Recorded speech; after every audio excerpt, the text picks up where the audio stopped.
One thing for sure in the coming week is there will be no shortage of catalysts to move the market, and I do expect some huge swing in either direction for the coming week. And we're going to talk about some of those catalysts in this video, so stay tuned. Welcome to another weekly market video. Let's take a look at the first catalyst that most likely move the market in the coming week, and that is the earning. We are looking at some major tech company with high cap, such as AMD and Google. On Tuesday after the market close, they will report earnings. And then on Wednesday after the market close, we have Microsoft and Meta or Facebook. Then on Thursday, we have Amazon and Apple after the market close. So these stocks bound to move the market one way or the other, depending on how the market participant react to the results. Then the next one is on Friday, the non-farm payroll, and we're going to be keying on the unemployment rate, and that is the key number that the Fed is focusing on right now. Don't pay too much attention to the new job creation number. We all know those are fabricated numbers, but if you want to look at the new job number, look at the private payroll number and the manufacturing payroll number. Right now, the consensus is that the private payroll number will be 90,000 new jobs created and losing 30,000 manufacturing jobs. And the unemployment rate, the consensus is sitting at 4.1%. So watch that. If it's go above that 4.2, if we see a 4.3 or 4.4 print, then most likely we're going to see the Fed going to react much more aggressively in the next FOMC meeting. So pay attention to that number. Now let's take a look at the indexes. So will we see an October surprise next week that will cause the SP 500 to finish the month with a loss? So far, the SP 500 is positive for a month, and with only one more week to go, and with those earnings and the non-farm payroll as a catalyst, we certainly could see the month of October turn red, or it will go into a new all-time high. So we just have to wait and see. Now, if you look at the S&P 500 on a monthly chart here, we see that for the last 12 months, it's been up for 10 months, including October, if October finished with a gain. Now, and also the other thing is, if we take a look at the weekly chart, and on the weekly chart, it's been up 6 consecutive weeks, and last week it broke that 6 consecutive up week winning streak. But it's still above this 30-week moving average, and it is still holding this uptrend here with a higher low and a higher high. And on the daily, we also see that it is still up at this above this 30-day moving average and also holding this uptrend. So all in all, the trend for the S&P 500 is still intact on the upside. And if we look at the Dow Jones Industrial, the Dow Jones Industrial been on the 5-day losing streak and also booked below this 30-day moving average here. So that's a little bit of a concerning here on the Dow Jones Industrial, because right now it could be coming down to test this low here, somewhere around this 41,830 area.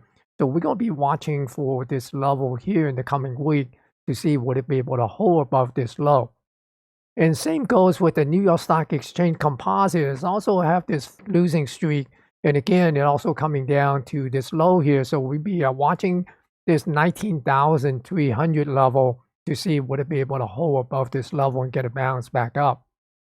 Now looking at the NASDAQ 100, the NASDAQ 100, remember we were saying that this gap here, if it could fill this gap, then we're basically looking for the all-time high to be in play. And you see that on Friday, it actually made a shooting star, but it did gap up here and took out this pivot high. So although this might look a little bit of a bearish type of candle, so we could see a little bit of a pullback and maybe possibly fill this gap before we get a push up and take out this all-time high. Now in the NASDAQ Composite, it did put in a new all-time high on Friday. So this is just a little bit of lagging, and with the earning catalyst from those mega cap tech stock next week, we could see this thing get, this all-time high get taken out. So we'll see. And if we look at this chart of the indexes and also looking at this performance list here, we can see that the composite, the NASDAQ composite and the NASDAQ 100 are the only indexes that were positive for last week, and everyone else was negative, with the S&P 500 losing almost 1%, and the Dow Jones Transportation lost 1.7%. The New York Stock Exchange Composite, the Dow Jones Industrial, and the Russell 2000, they all lost over 2% for the week. And if we look at the year-to-date, everyone is still positive, with the Dow Jones Transportation with the least amount of gain, only gaining 1.29%. But the NASDAQ and the S&P 500 is still holding a 20+% gain for the year-to-date. And looking at some of the key sector here, you see that the semiconductor, after making this double bottom, we're basically looking at this double bottom, and broke out of this double bottom right now is coming back to backtest this level here. So basically looking at the possibility for this thing to move up and come back up and test the all-time high once again.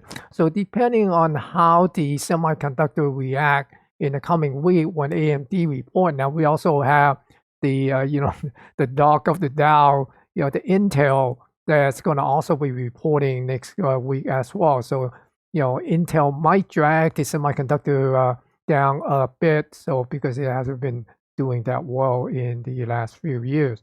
Now it's also looking at oil. We see oil is still kind of chopping around, and it is still trying to break out of this little bit of a downtrend here.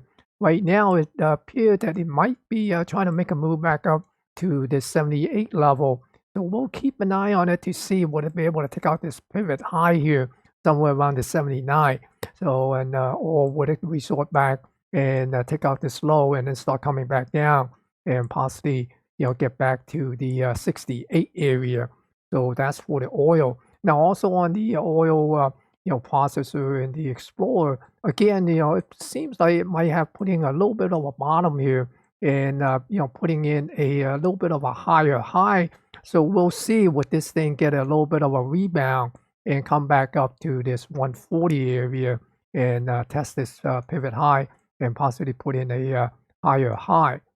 Then the retailer was still looking at this thing kind of bouncing around in this range here between 75.5 to 79. Now, if it could continue to get a bounce back up and look for a break above this range here, but if it break below this 75.5, we could see the retailer, the retail sector come back down to this 71 area here. And in addition to that, looking at the IBB, the biotech is also seems to have found some resistance up here near this 150, and right now it seems to be rolling over. So keep an eye on this area here near this 140.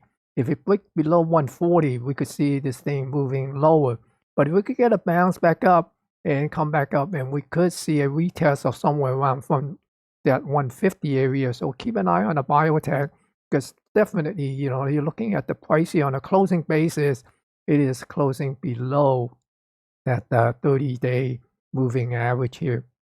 And if we look at the miner, been benefiting from the low energy price and also the run up on gold. Gold been hitting an all-time high recently. Now it did pull back a bit last week, so we are looking at the miner coming back down a little bit also. So keep an eye on the miner. It still could have a little bit more run unless the oil prices come back up to this 78 or 80 level, because mining is very energy intensive. So don't just look at the gold prices for the miner, look at the energy price as well, the oil. And here looking at the banking sector is still on the uptrend here. These are the banks and here are the regional. So they could just kind of pulling back a bit and maybe you get another push up to test the all-time high. Just recently made an all-time high here. And looking at the home builder seems to be pulling over now, rolling over a little bit because of the long-term bond. We see the long-term bond, the TLT, is coming down. That means the yield is up, and we're seeing that the 10-year yield is back up to 4%. So that will put a little bit of a pressure on the downside for the home builders. Now, before we go and take a look at the price action for the S&P 500 and the NASDAQ, 100. Let's take a look at the sentiment and also the market internal. As you can see, the market participant are still a bit cautious. The VIX is sitting somewhere around near that 20 level. And also the put call ratio is below that 0.75. So we know the market participant are still a bit risk on. So they are not fearful or risk off. And for the internal, looking at the New York Stock Exchange up-down volume ratio, we can see that last week is a little bit on the bias toward the sell side here. We see that majority of the week it was negative with a negative up-down volume ratio, but it's not heavy selling. It's just that it is leaning toward the downside. But we did see market participation on Monday and Wednesday. On the daily advanced decline, there seems to be market participation on the downside. So again, also the daily advanced decline is also leaning toward the downside. We see that there are a little bit more of a selling pressure on the downside here with more declining issue than advancing issue, all except for Thursday. And looking at the new 52-week high versus 52-week low, we did see a little bit of an expansion on the new 52-week low in the New York Stock Exchange, and also a little bit of decrease in the number of stock making new 52-week high. But still, we are seeing more new 52-week high than 52-week low in the New York Stock Exchange. So that is still a positive. And for the cumulative AD line, remember we said last week we saw a little bit of a subtle negative divergence there, right? Right now, we got that resolved because the SP 500 pulled back along with the AD line. And right now, we basically are looking at a little bit of a negative divergence as well, because you see that we are still a little bit above this low here versus the AD line is actually below this low. So we could see a little bit more pullback on the S&P 500 in the coming week, and then maybe we could see a little bit of a rebound. We'll see, right? Depending on how those catalysts hold up and how the market participants react to those catalysts. And looking at the NASDAQ market up-down volume ratio seems to be a little bit more neutral than the New York Stock Exchange. We did see a heavy selling on Wednesday, but other than that, on Tuesday, Thursday, and Friday, we actually got positive up-down volume ratio. But looking at the daily advanced decline, it also showed broad market decline for Monday and Wednesday in the NASDAQ market, and pretty much neutral on Thursday and Friday. So that probably got a lot to do with the FANG stock or the Magnificent Seven, because those men seems to be strong in the recent day, especially after Tesla reported earnings and beat expectation. And Tesla was up over 20% after earnings. So that is a huge move, and that's a huge push on the NASDAQ 100, along with lifting the S&P 500 as well. And here, looking at the new 52-week high versus 52-week low in the NASDAQ market, we see that it is pretty much neck and neck. We see on Friday it was 110 new 52-week high and 107 new 52-week low. So the new 52-week high just outnumber the new 52-week low by a margin of 3. So again, we see that it's pretty neutral, and that's a reflective of the other internal as well from the NASDAQ last week, and it's pretty much kind of neutral. And here, looking at the cumulative AD line, we did see a more of a negative divergence here. You see that the NASDAQ 100 is on the upward direction, while the cumulative AD line is in a downward direction. So we have to keep an eye on that, although we have been watching this massive, long-term negative divergence between the cumulative AD line and the NASDAQ 100, and that is still remain unresolved. So who knows, right? With the Magnificent Seven, those large cap tech stocks, they distort the index so much that it just hides a lot of the internal weakness in the NASDAQ market. So overall, we are not seeing, fear in the market yet, and the internal is not deteriorating to the point that we could see a major correction. So we basically just have to be cautious, and with the upcoming election just a little bit over a week away, that's going to put a lot of uncertainty in the market, and also the catalyst of the job report and some of the mega cap tech stock report, earning report next week is certainly going to raise that level of volatility for the market in the coming week. Now let's go and take a look at the price action of the S&P 500 and the Nasdaq 100. Let's start with the ES, the E-mini S&P 500, and looking at this volume profile only chart here, we see that it been basically came down and tried to come down to this balance area last week, and immediately got rejected and pushed back up. And on Friday, it tried to get back into this upper portion, this upper balance area, but again, it also got rejected and come back down to this area in between these two balance area.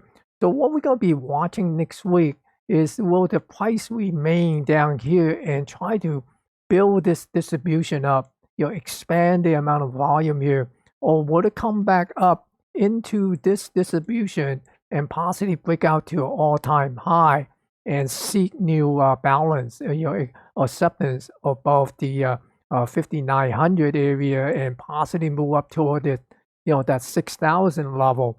Or would it come back down and try to find balance here and establish balance in this balance area below this 5,800 area, between 57.25 and 58.25 area? So this balance area is the key to watch, and also this balance area.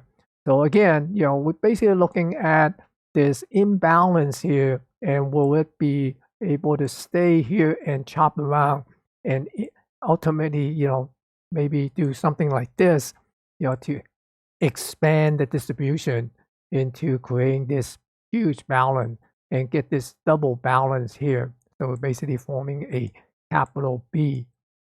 And looking at the market profile chart here for the ES, now we did see there is some single print left behind on Friday.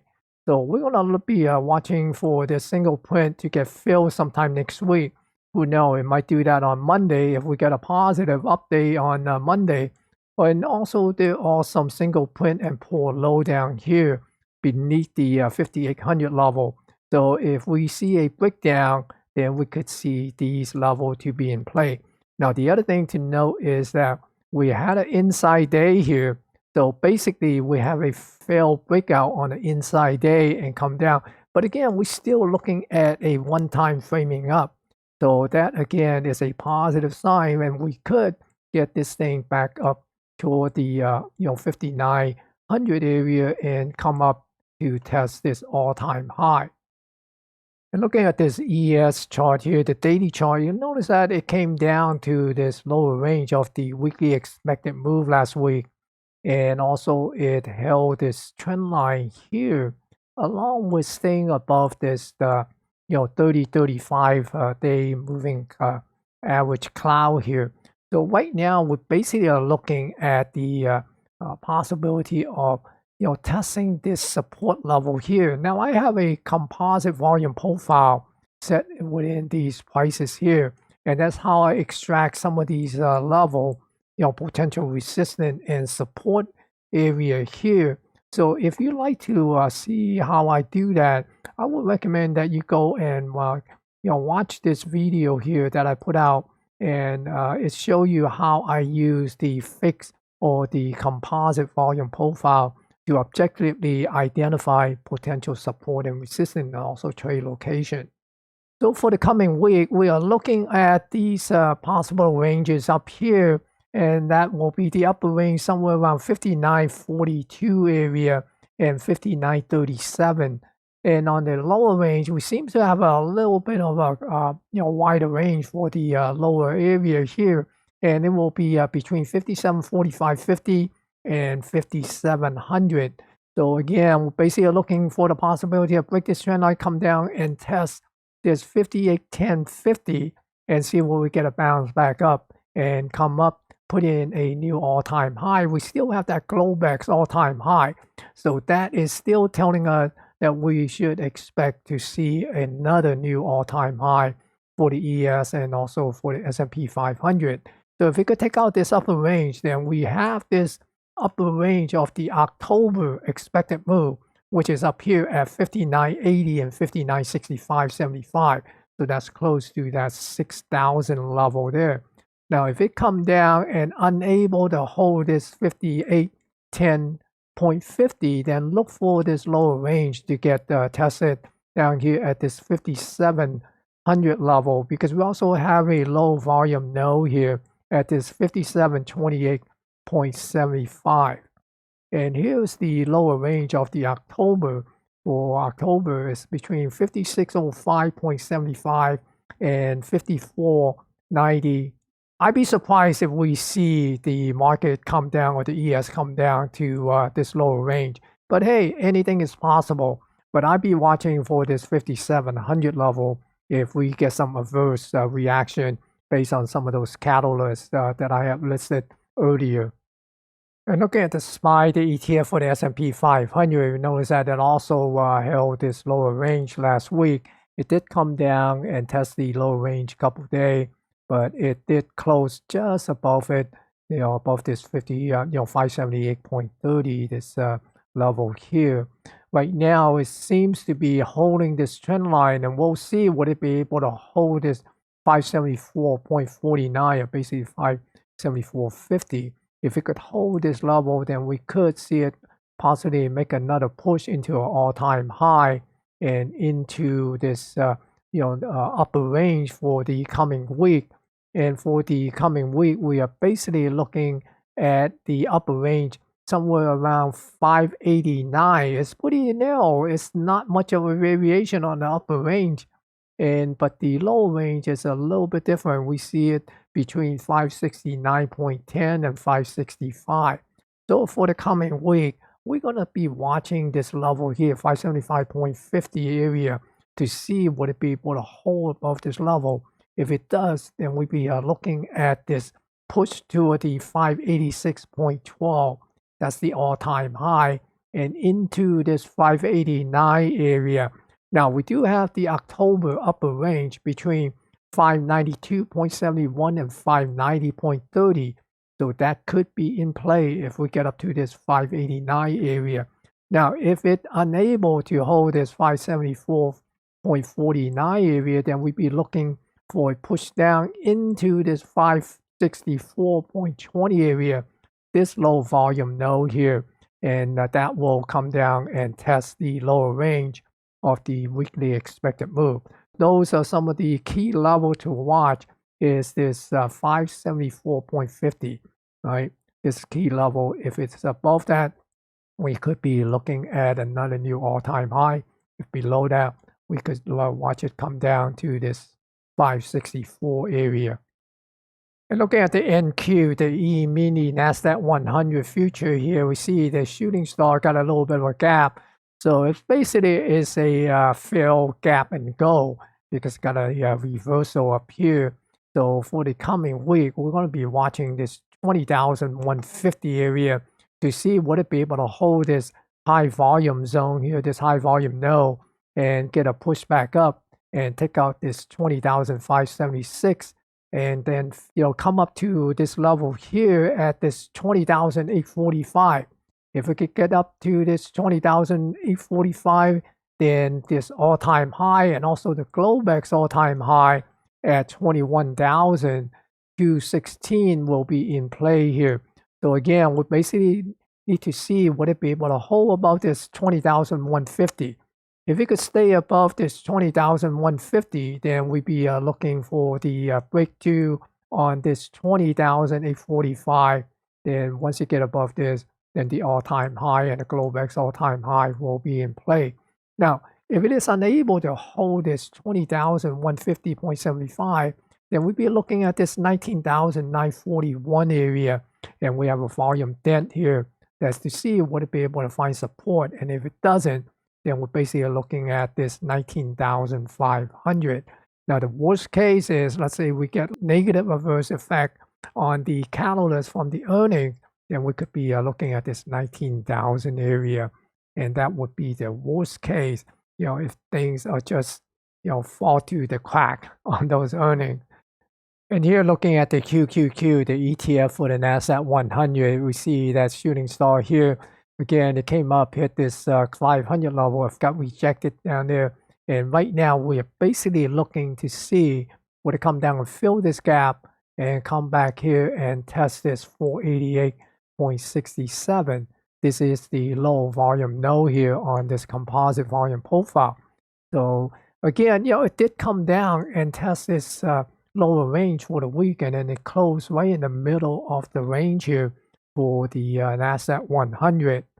And for the coming week, we see that the market is pricing in the upper range between 507.50 and 506.70, and the lower range between 484 and 479.50. So we're going to be watching for these ranges here. Now, the key things to watch is this 488.67. Want to make sure that the prices stay above this level, and if it does, then we look for a push above this 500 and into the all-time high, and then up into the upper range. And that is also where the upper range for the October is residing between 511 and 506.50. Now, if it is unable to hold this 488.67, then look for this lower range to be in play, and that is between 484 and 479.50. Then watch this low volume node here, this level here at 478.01. So it's basically 478.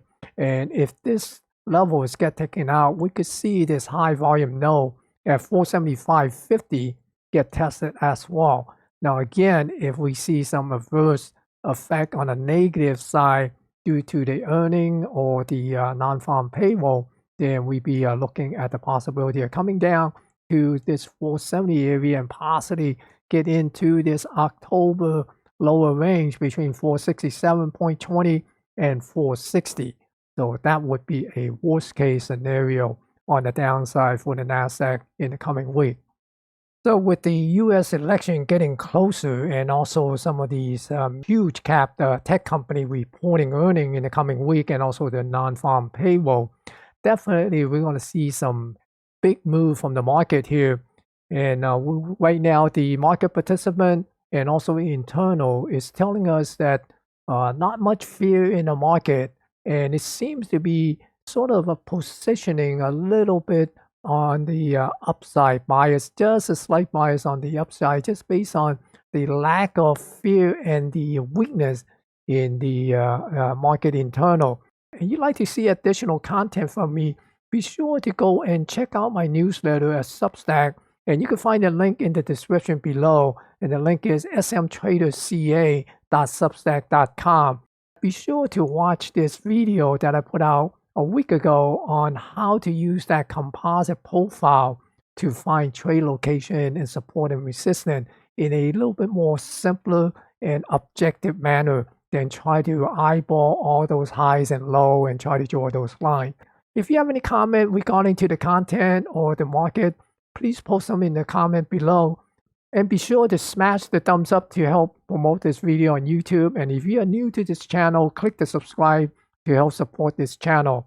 Thank you for watching, and good luck on your trading.